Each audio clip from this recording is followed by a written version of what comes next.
Le couple avait été interpellé au sud de l'Espagne, à Algeciras, alors qu'il s'apprêtait à prendre un ferry pour le Maroc, dans le but, m'a-t-il dit, de sacrifier leur fils qu'ils pensaient posséder dans le Sahara.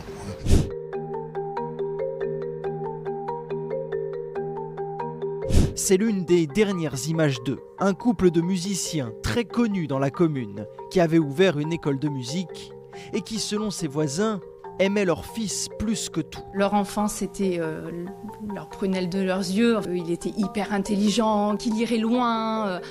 Donc non, nous, on est très surpris. Très attentionné, pour moi, c'était leur enfant roi, quoi. Pourtant, c'est ce couple de Girondins qui a été arrêté à bord d'une voiture par des gendarmes espagnols. Un homme de 39 ans et une femme de 30 ans, soupçonnés d'avoir voulu se rendre au Maroc pour sacrifier leur fils, qu'ils auraient cru posséder. Des faits très surprenants pour les habitants de la commune.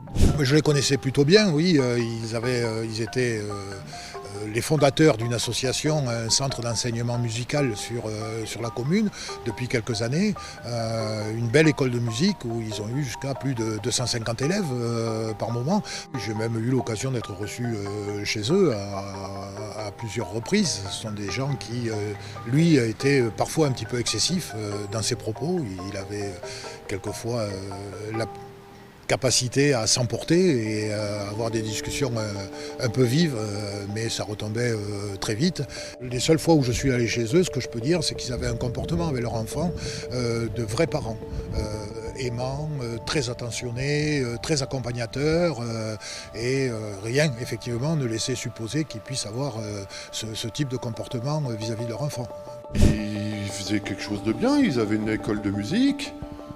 Beaucoup d'enfants, même des adultes, venaient prendre des cours de guitare, de piano, de batterie. C'est quand même incroyable. Alors après, moi je ne crois que ce que je vois. Est-ce qu'ils voulaient vraiment faire ce qu'ils disaient là? Je ne sais pas.